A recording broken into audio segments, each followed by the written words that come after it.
결혼식은 대부분 축하로 시작되지만 그날은 질문 하나로 멈춰섰습니다.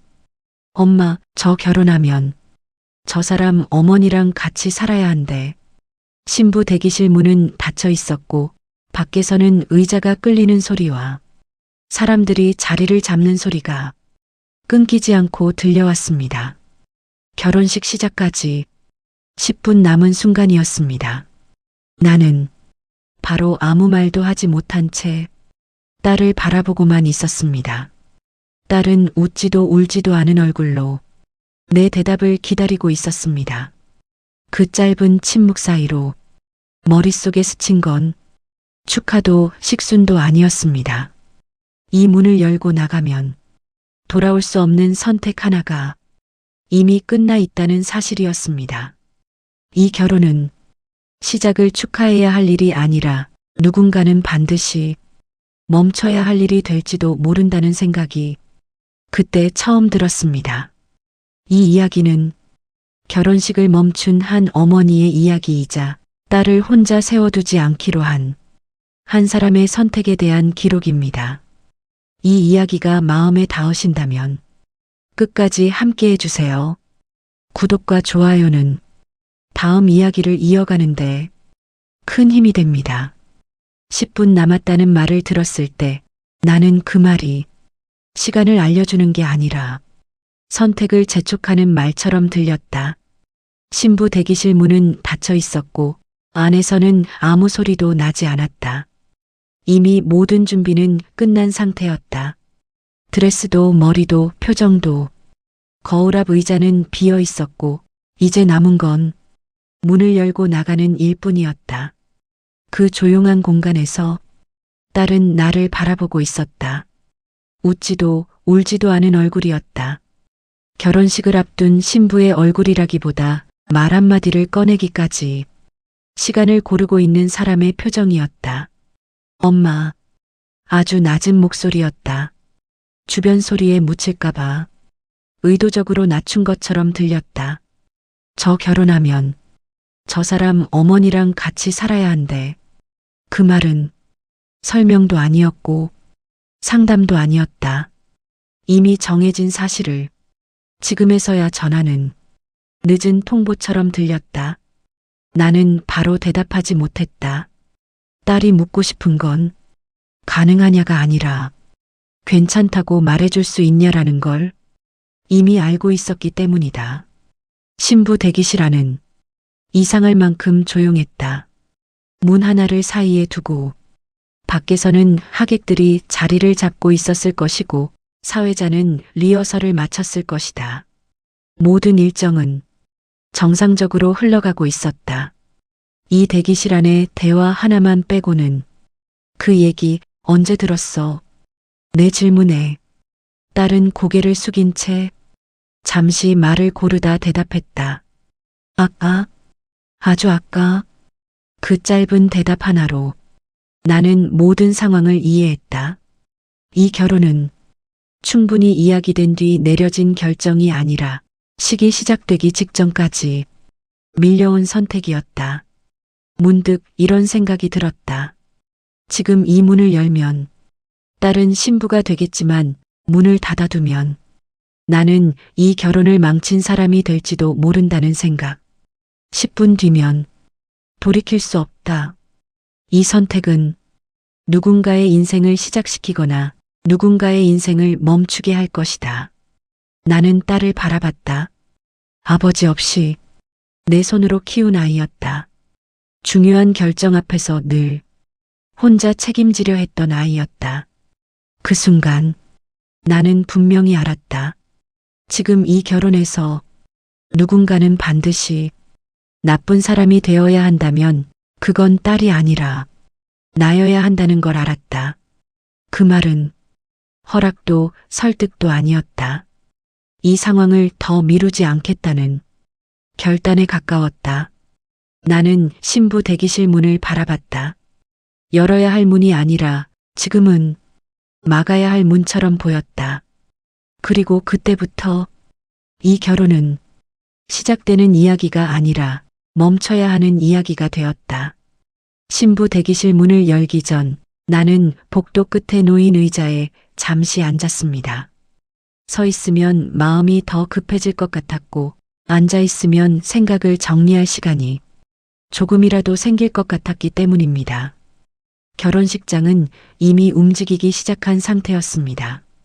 직원들은 시간을 맞추느라 분주했고 하객들은 자리를 찾아 앉거나 휴대전화를 들여다보며 웃거나 통화를 하고 있었습니다.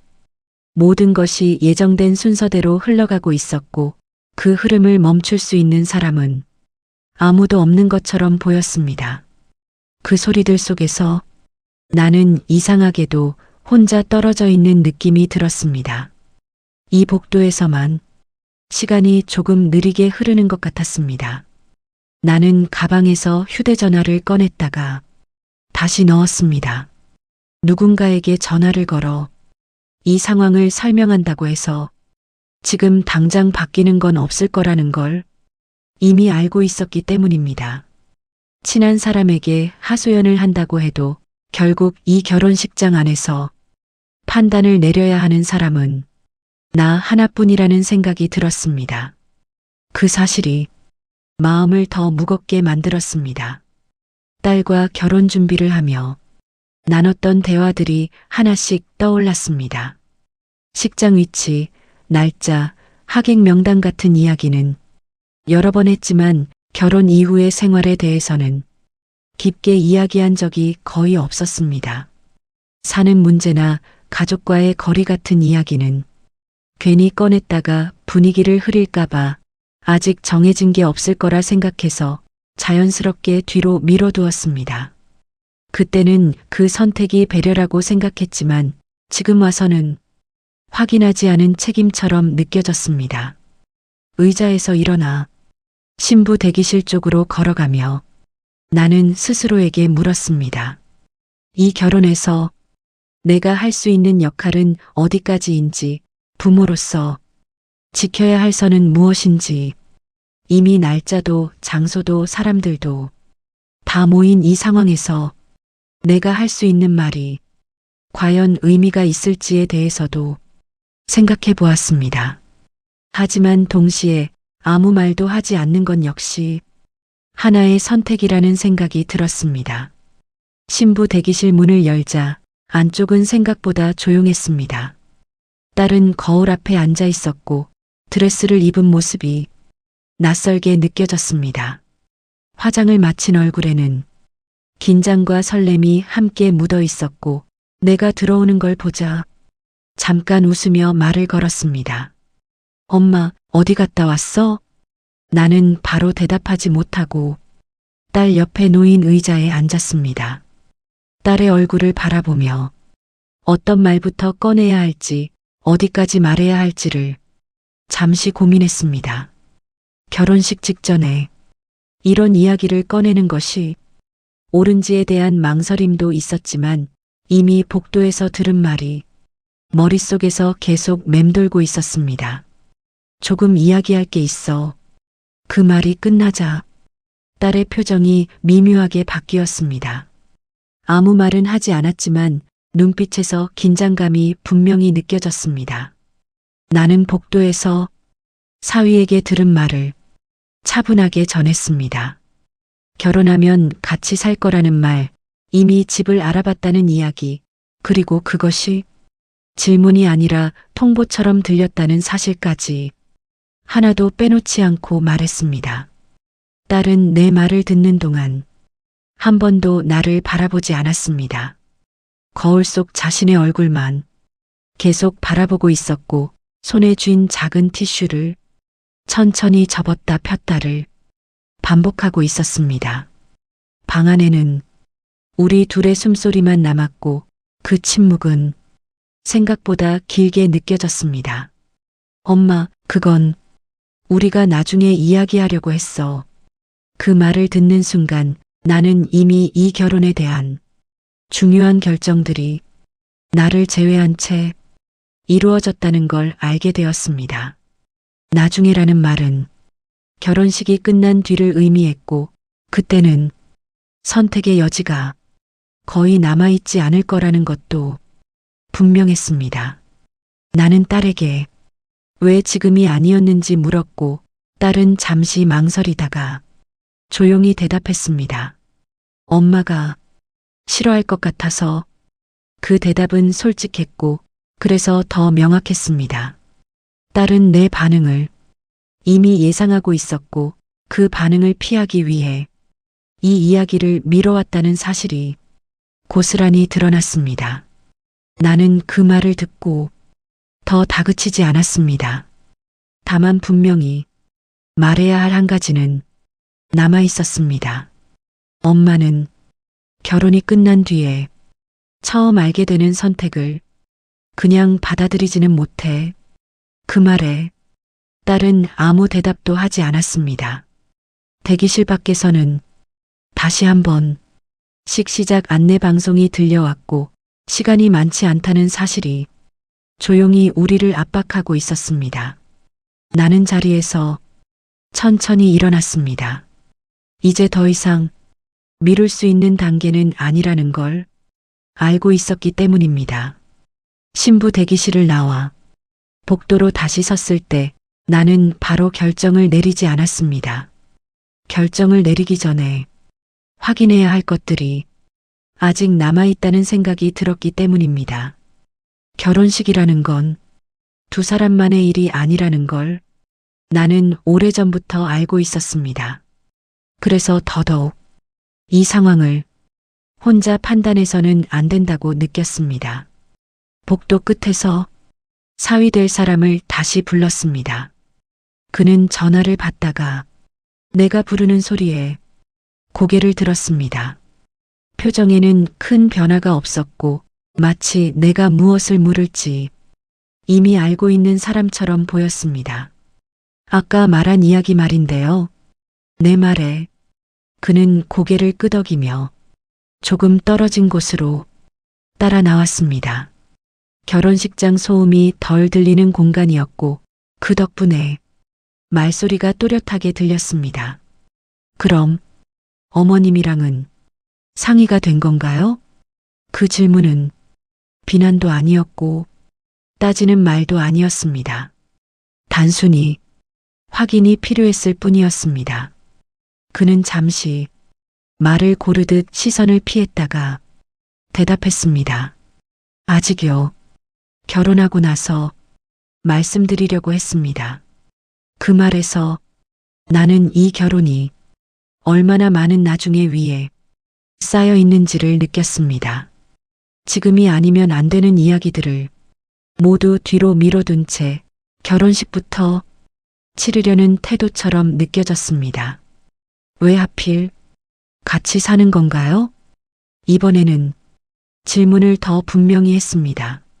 사는 문제는 단순한 불편의 문제가 아니라 생활 전체를 바꾸는 결정이기 때문입니다. 그는 잠시 숨을 고른 뒤 차분한 목소리로 말했습니다. 어머니 혼자 계시고요. 제가 장남이라서요. 결혼하면 같이 사는 게 자연스럽다고 생각했습니다. 그 말에는 오래전부터 굳어져 온 기준이 담겨 있었습니다.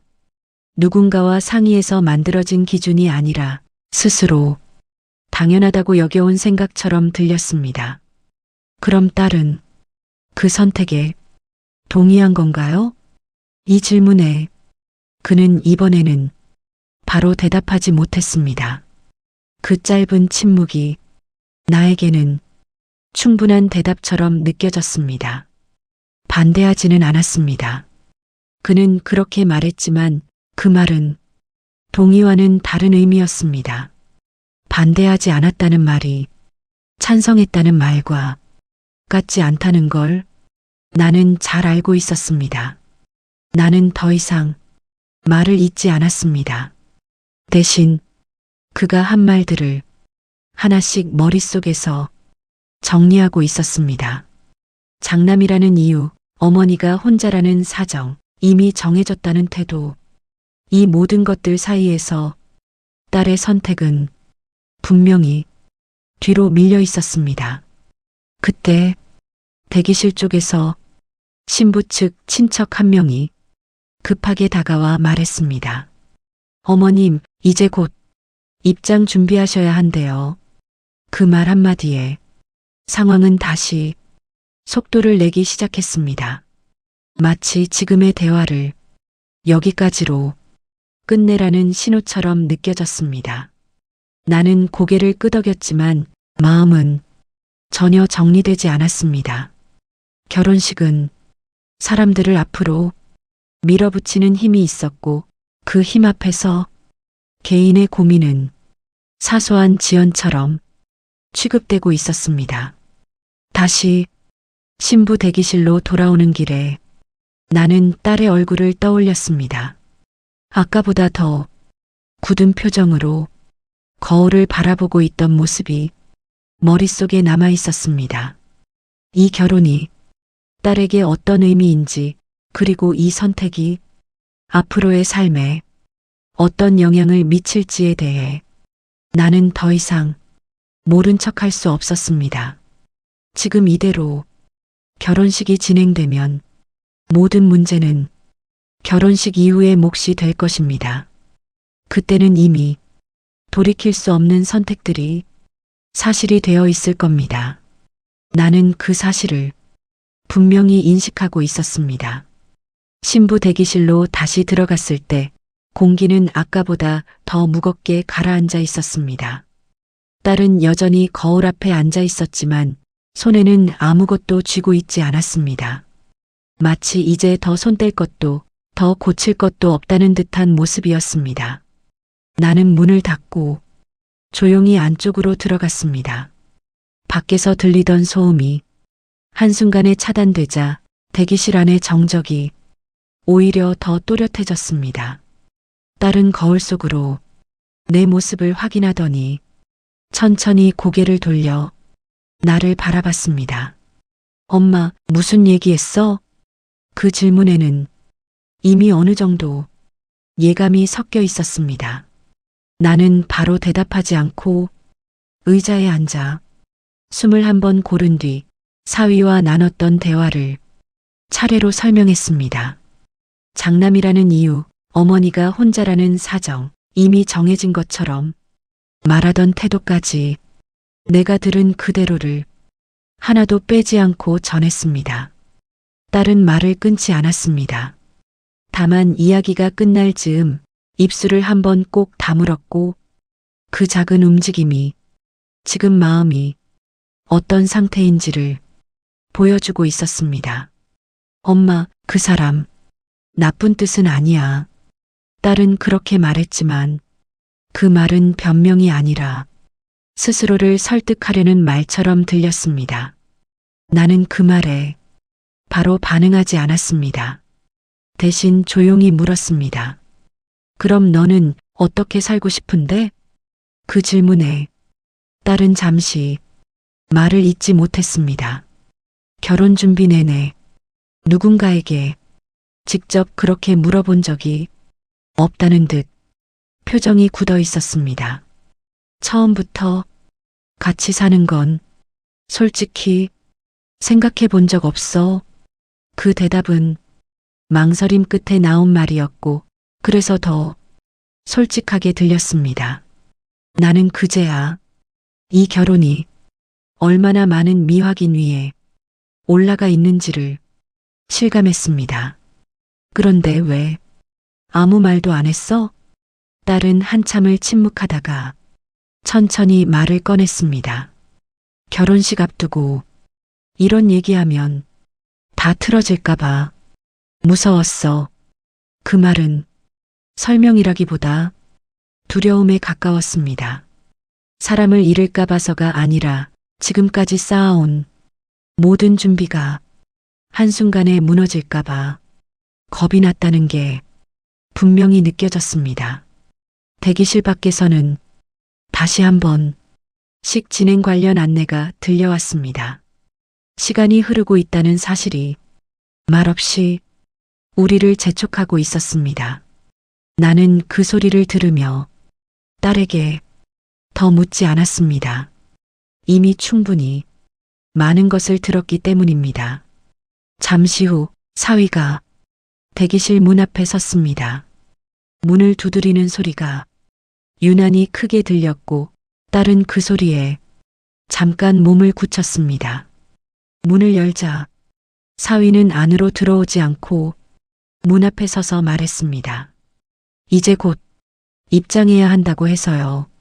그 말은 상황을 확인하려는 말이 아니라 상황을 앞으로 밀어붙이려는 말처럼 들렸습니다. 나는 그를 바라보며 짧게 대답했습니다. 알고 있습니다. 그 순간 딸과 사위의 시선이 잠깐 마주쳤습니다. 서로 아무 말도 하지 않았지만 그 사이에 흐르는 공기가 결코 편안하지 않다는 건 분명했습니다. 나는 그 장면을 보며 이 결혼이 사랑이나 의지보다 이미 정해진 방향에 의해 움직이고 있다는 생각을 지울 수 없었습니다. 사위는 더 말을 잇지 않고 다시 문을 닫았습니다. 그가 나간 뒤 대기실 안에는 또다시 정적이 흘렀습니다. 딸은 한참 동안 아무 말도 하지 않다가 작게 말했습니다. 엄마, 이 결혼 진짜 안 되는 걸까? 그 질문에는 확신도 반발도 없었습니다. 다만 지금 이 상황을 어떻게 받아들여야 할지 모르는 불안만이 담겨 있었습니다. 나는 바로 대답하지 않았습니다. 지금 이 질문에 쉽게 꺼낼 수 있는 말은 어디에도 없다는 걸 알고 있었기 때문입니다. 대기실 안에 남은 정적은 이전과는 다른 무게로 느껴졌습니다. 말이 오가지 않아도 서로가 무엇을 생각하고 있는지는 어느 정도 짐작할 수 있을 만큼 공기가 깊게 가라앉아 있었습니다. 딸은 거울을 보지 않고 바닥만 바라보고 있었습니다. 아까까지는 드레스 자락을 무심하게 만지작거리더니 이제는 두 손을 무릎 위에 가지런히 올려놓은 채 움직이지 않았습니다. 결혼식이 임박했다는 사실보다 지금 이 자리가 더 중요해진 듯한 모습이었습니다. 나는 그 모습을 보며 하나의 생각에 도달했습니다. 지금 이 결혼을 판단하는 기준은 사위의 태도도 시댁의 사정도 아니었습니다. 딸이 어떤 선택을 하고 있는지, 그리고 그 선택이 정말 자신의 의지인지, 그게 가장 중요하다는 생각이 분명해졌습니다. 아까 내가 말했지. 나는 조용히 입을 열었습니다. 처음부터 같이 사는 건 생각해 본 적 없다고. 딸은 고개를 끄덕였습니다.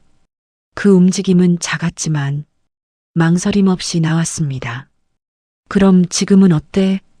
내 질문에 딸은 바로 대답하지 않았습니다. 대신 숨을 한번 깊게 들이쉬었다가 천천히 내쉬었습니다. 그 숨 하나에 지금까지 눌러두었던 생각들이 모두 담겨 있는 것처럼 보였습니다. 솔직히 말하면 딸은 말끝을 흐리다가 다시 말을 이었습니다.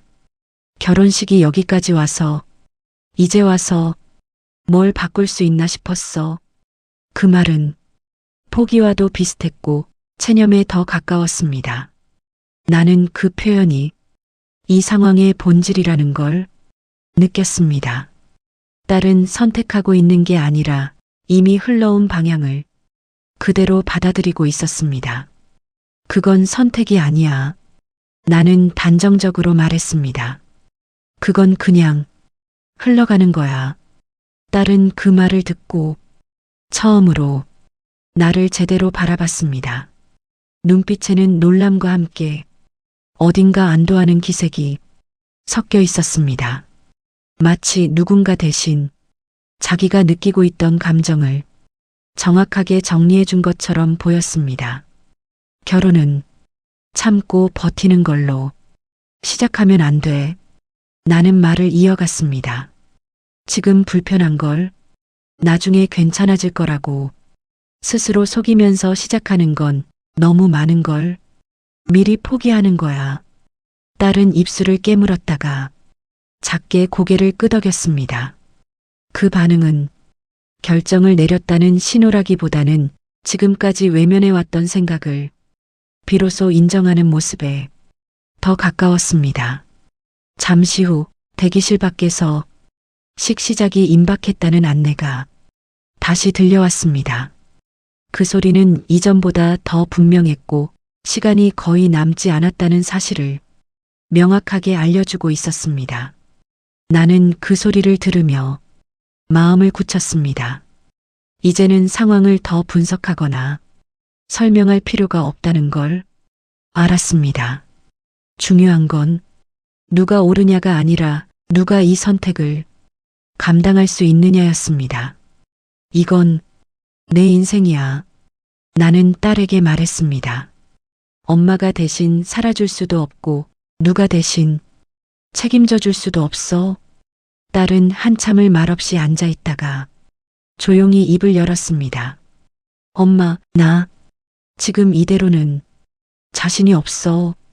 그 말은 확신 없는 고백이었지만 그만큼 솔직했습니다. 나는 그 말을 듣고 더 이상 주저하지 않았습니다. 그럼 지금 멈추는 게 맞아. 그 한마디가 대기실 안에 남아 잠시 울렸습니다. 결혼식이 아니라 결정이 시작되는 소리처럼 들렸습니다.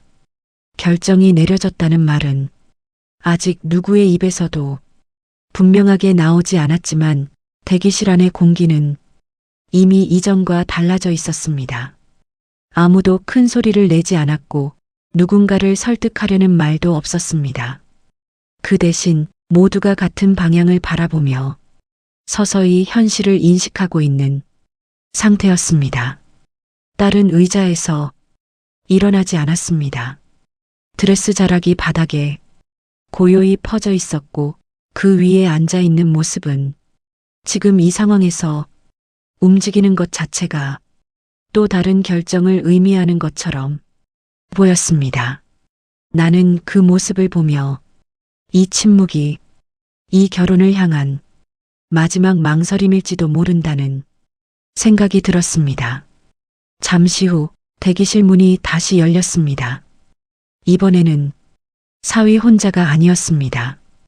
웨딩 플래너와 직원 한 명이 함께 들어왔고 그들의 표정에는 상황을 빠르게 정리해야 한다는 조급함이 묻어 있었습니다. 이제 곧 입장인데요. 플래너가 조심스럽게 말을 꺼냈습니다.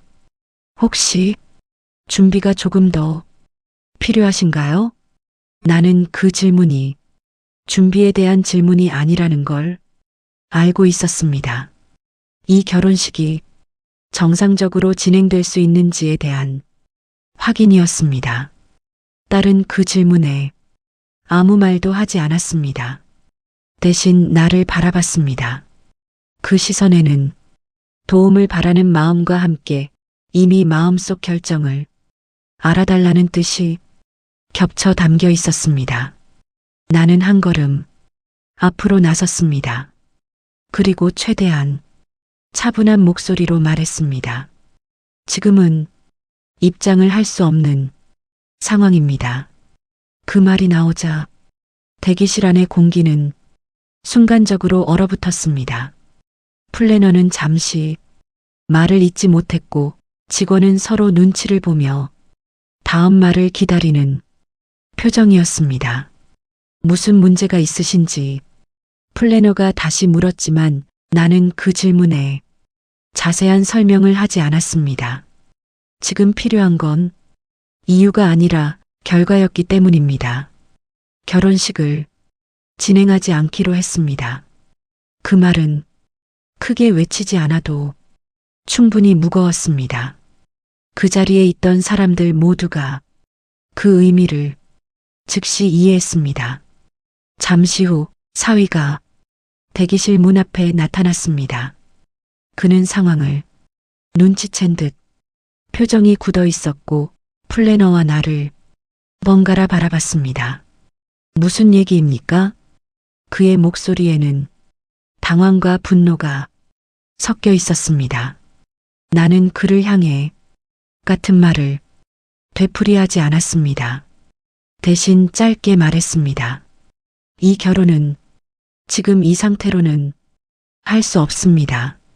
그 말에 사위는 한 발짝 앞으로 나왔고 그 움직임에 딸이 잠깐 몸을 움찔했습니다.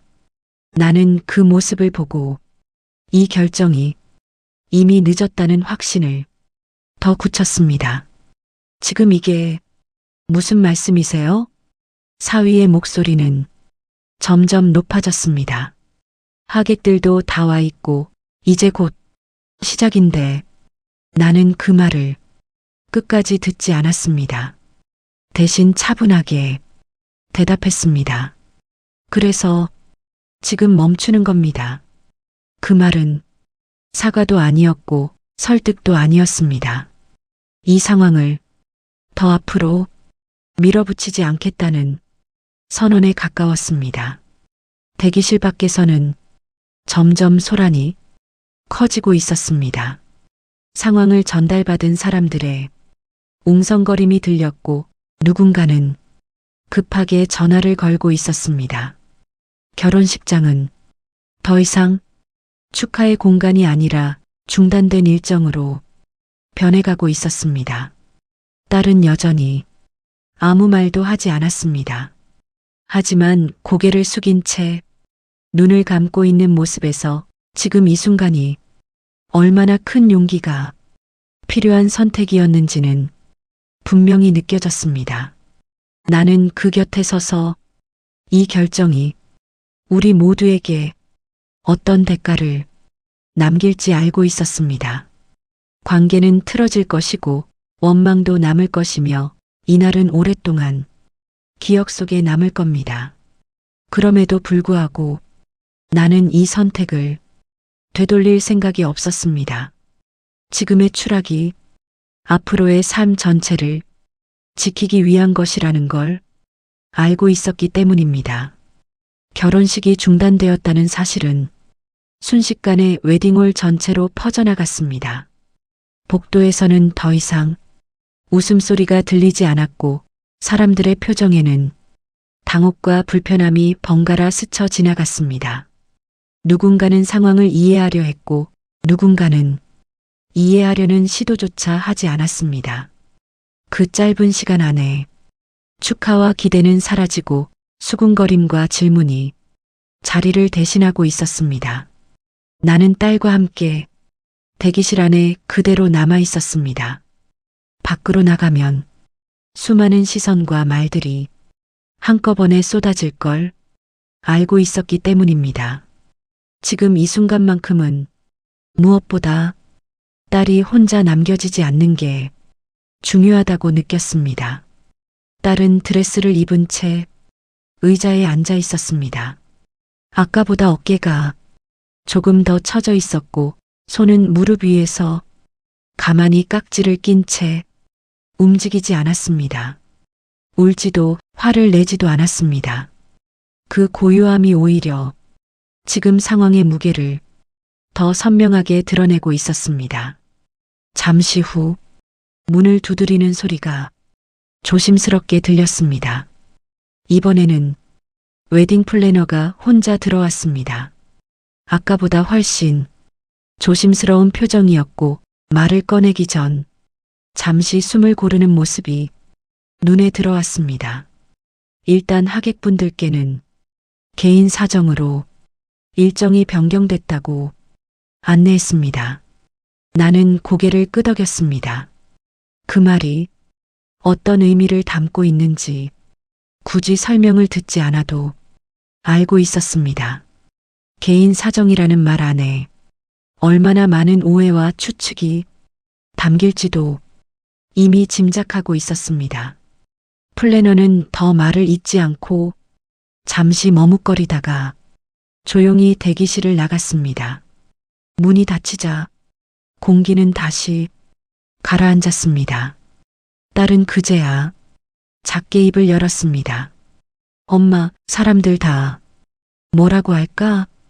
그 질문은 앞으로의 미래보다 이미 시작된 현실을 어떻게 견뎌야 할지에 대한 물음처럼 들렸습니다. 뭐라고 하든 지금은 그게 제일 중요한 건 아니야.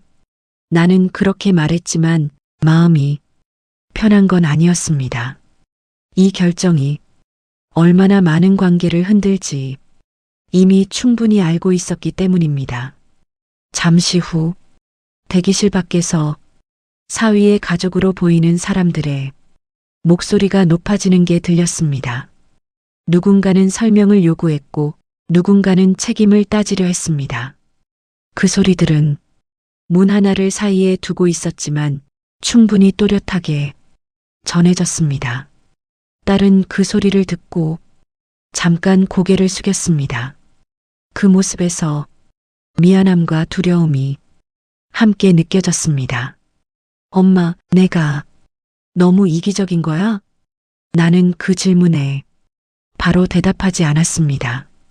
지금 이 상황에서 이기적이다라는 말이 얼마나 쉽게 사람을 무너뜨리는지 알고 있었기 때문입니다. 내가 감당할 수 없는 선택을 거절한 거야. 그 말은 위로라기보다는 사실에 가까웠습니다. 딸은 그 말을 듣고 한참을 말없이 있다가 천천히 고개를 끄덕였습니다. 시간이 조금 흐른 뒤 우리는 드레스를 벗기로 했습니다. 결혼식이 더 이상 진행되지 않는 이상 그 옷을 계속 입고 있는 건 상황을 붙잡고 있는 것처럼 느껴졌기 때문입니다. 플래너가 다시 들어와 조용히 준비를 도왔고 그 과정은 지나치게 담담했습니다. 마치 이미 여러 번 겪어본 일처럼 차분하게 진행됐습니다. 드레스를 벗고 난 딸은 아까보다 조금 가벼워 보이면서도 동시에 현실이 더 또렷해진 얼굴이었습니다. 결정은 끝났지만 그 결정의 결과는 이제부터 시작이라는 걸 나와 딸 모두 알고 있었습니다. 대기실을 나설 때 복도에는 아직 몇몇 사람들이 남아 있었습니다. 그들의 시선이 느껴졌지만 나는 고개를 들지 않았습니다. 지금 이 순간만큼은 누구의 이해도 필요 없다고 느꼈습니다. 엘리베이터를 기다리며 딸이 조용히 말했습니다. 엄마, 나 후회는 안 해. 그 한마디에 나는 더 이상 말을 보태지 않았습니다. 지금은 평가나 정리가 아니라 이 선택을 그대로 받아들이는 시간이 필요하다는 걸 알고 있었기 때문입니다. 우리는 그렇게 결혼식장이 아닌 방향으로 천천히 걸음을 옮겼습니다. 돌아갈 길이 쉽지는 않겠지만 적어도 남의 결정 위에 서 있지는 않다는 확신만은 분명히 남아 있었습니다. 결혼식장을 떠난 뒤 집으로 바로 가지는 않았습니다. 차를 몰고 나오는 동안 딸은 창밖만 바라보고 있었고 라디오 소리도 켜지 않았습니다. 말을 하지 않는 시간이 길어질수록 지금 이 선택이 끝이 아니라는 사실이 조용히 드러나고 있었습니다. 휴대전화가 진동했습니다. 처음에는 신경 쓰지 않으려 했지만 연이어 울리는 걸 보고 결국 화면을 확인했습니다. 사위의 어머니에게서 온 전화였습니다. 받지 않아도 될 이유는 많았지만 받지 않으면 이 일은 더 복잡해질 거라는 생각이 들었습니다. 전화를 받자 상대는 인사도 없이 말을 꺼냈습니다. 어머님, 이게 지금 무슨 상황입니까? 목소리에는 당혹보다 불쾌가 먼저 묻어 있었습니다. 나는 차를 갓길에 세우고 시동을 끈 뒤 조용히 대답했습니다. 이미 정리된 상황입니다. 그 말에 잠시 침묵이 흘렀고 곧이어 상대의 말이 이어졌습니다. 아이들 일에 어른이 이렇게 개입하는 게 맞는 겁니까?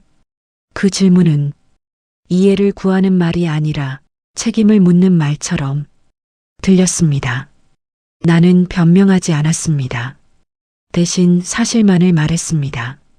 결혼 이후의 삶에 대해 중요한 결정이 사전에 공유되지 않았습니다. 상대는 내 말이 끝나기도 전에 다시 말을 끊었습니다. 그건 우리 집 문제지 결혼을 취소할 이유는 아니죠. 그 말에서 나는 더 이상 설명해야 할 필요가 없다는 걸 느꼈습니다.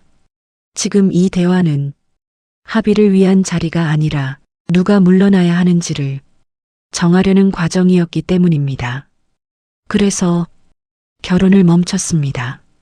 내 말은 짧았고 그 이상을 덧붙이지 않았습니다. 상대는 한동안 말을 잇지 못하다가 마지막으로 이렇게 말했습니다. 이 선택 후회하실 겁니다.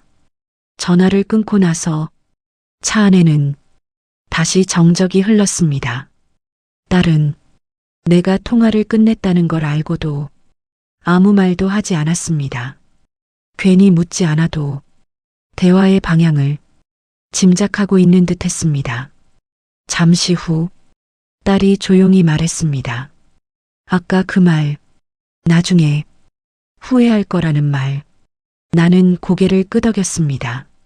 그 말을 부정하지는 않았습니다. 후회가 전혀 없을 거라고 말할 수는 없었기 때문입니다. 그럴 수도 있어. 나는 그렇게 말했습니다. 그래도 후회하는 이유는 내 선택이어야 해.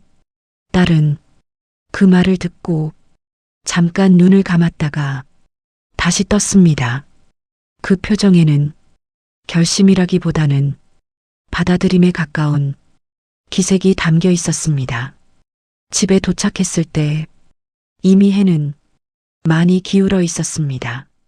집안은 조용했고 결혼식이 있었던 날이라는 게 믿기지 않을 만큼 일상적인 풍경이었습니다. 짐을 내려놓고 딸은 소파에 앉았습니다. 잠시 후 사위에게서 메시지가 도착했습니다. 길지 않은 문장이었지만 그 안에는 지금 상황을 되돌리고 싶다는 기색이 분명히 묻어 있었습니다. 딸은 그 메시지를 한참 동안 바라보다가 답장을 보내지 않았습니다. 그 선택이 이야기의 방향을 완전히 바꾸고 있다는 걸 나도 딸도 알고 있었습니다. 잠시 뒤 딸이 나를 바라보며 말했습니다. 엄마, 만약 지금 연락하면 다시 예전으로 돌아갈 수 있을까? 그 질문은 가능성을 묻는 말이 아니라 유혹을 견뎌야 하는 순간에 솔직한 고백처럼 들렸습니다. 나는 바로 대답하지 않았습니다. 대신 잠시 시간을 두고 말했습니다. 돌아갈 수는 있겠지. 하지만 똑같지는 않을 거야. 그 말이 딸의 마음에 어떤 무게로 남았는지는 굳이 묻지 않아도 느껴졌습니다. 딸은 다시 휴대전화를 내려놓았고 이번에는 화면을 켜지 않았습니다. 그날 밤 집안은 조용했지만 아무도 쉽게 잠들지 못했습니다. 결과는 아직 정해지지 않았고 마지막 선택의 여지는 여전히 남아 있었습니다. 하지만 한 가지는 분명했습니다. 이제 어떤 선택을 하든 그 책임은 더 이상 남의 결정 위에 얹혀 있지 않다는 사실이었습니다. 밤이 깊어질수록 집안의 공기는 더 조용해졌습니다. 시계 초침 소리가 괜히 크게 들릴 만큼 모든 소리가 줄어든 상태였습니다. 결혼식이 있었어야 할 날의 밤이라는 사실이 문득문득 떠올랐지만 그 사실을 붙잡고 있을 사람은 이 집에 아무도 없었습니다. 딸은 방에 들어갔다가 잠시 뒤 다시 거실로 나왔습니다. 잠을 이루지 못한 얼굴이었지만 눈빛만큼은 오히려 낮보다 또렷해 보였습니다. 나는 그 눈빛을 보고 이미 마음이 정리되었다는 걸 느꼈습니다. 엄마, 딸이 먼저 입을 열었습니다. 아까 그 메시지 끝까지 읽어봤어. 나는 아무 말도 하지 않고 딸을 바라봤습니다. 이 순간에는 조언도 판단도 필요 없다는 걸 알고 있었기 때문입니다. 미안하다는 말이 있었고 다시 얘기해보자는 말도 있었어. 딸은 담담하게 말했지만 그 안에는 쉽지 않은 감정이 섞여 있었습니다. 근데 읽으면서 이상하게 마음이 더 조용해졌어. 딸은 잠시 말을 멈췄다가 다시 이어갔습니다. 지금 다시 시작하면 결국 같은 얘기를 또 해야 할 것 같았어. 그 말은 망설임의 끝에서 나온 결론처럼 들렸습니다. 나는 그제야 조심스럽게 입을 열었습니다. 그럼 내 답은 정해진 거네. 딸은 고개를 끄덕였습니다. 크게 움직이지도 않았고 강하게 표현하지도 않았지만 그 고개 끄덕임에는 분명한 마침표가 찍혀 있었습니다. 나 이 결혼 안 할래. 그 말은 울음도 떨림도 없이 나왔습니다. 오랫동안 마음속에 묻어두었던 문장을 이제야 꺼낸 것처럼 차분했습니다. 나는 그 말을 듣고 더 이상 아무 말도 덧붙이지 않았습니다. 위로나 격려보다 이 결정이 존중받고 있다는 확신이 지금 딸에게 더 필요하다는 걸 알고 있었기 때문입니다. 잠시 후 딸은 휴대전화를 꺼내 사위에게 짧은 메시지를 보냈습니다. 길지 않았고 변명도 없었습니다. 지금은 결혼을 할 수 없다는 사실과 이 결정이 바뀌지 않을 거라는 내용이 전부였습니다. 메시지를 보내고 나서 딸은 휴대전화를 탁자 위에 내려놓았습니다. 마치 이 선택이 되돌릴 수 없는 단계로 넘어갔다는 걸 스스로 확인하는 모습처럼 보였습니다. 엄마, 딸이 다시 말했습니다. 나중에 힘들 때 이 선택을 원망할 수도 있을 것 같아. 나는 그 말에 부정하지 않았습니다.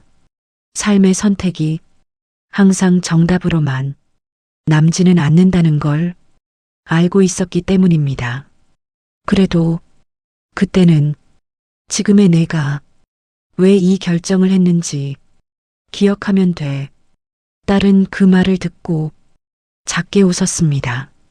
기쁨의 웃음은 아니었지만 어딘가 마음이 놓인 사람이 표정이었습니다.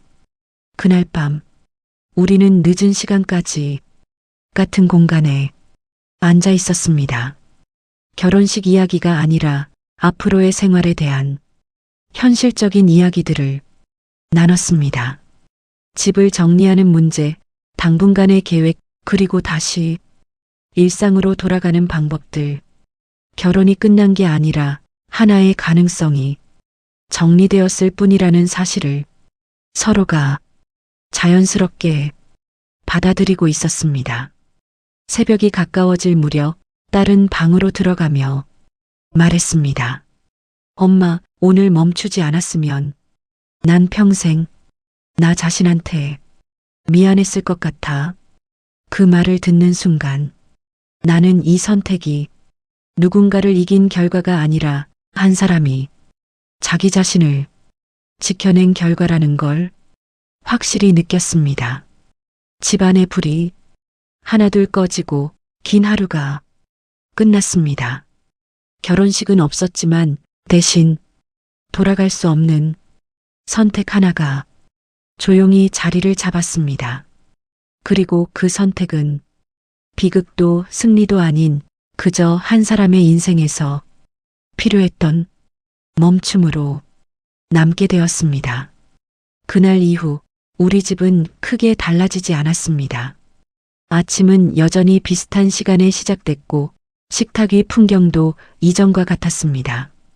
다만 한 가지, 서로를 바라보는 표정이 조금 덜 불안해졌다는 건 분명히 느낄 수 있었습니다. 선택은 늘 대단한 결과로 이어지지 않습니다. 어떤 선택은 그저 오늘을 버틸 수 있게 해줄 뿐입니다. 딸은 아직도 가끔 그날을 떠올립니다. 하지만 그때마다 말합니다. 적어도 자기 자신을 속이지는 않았다고. 이 이야기가 여러분의 마음에도 잠시 머물렀다면 구독과 좋아요로 다음 이야기도 함께 해주세요. 당신의 선택이 조금 덜 외롭기를 바랍니다.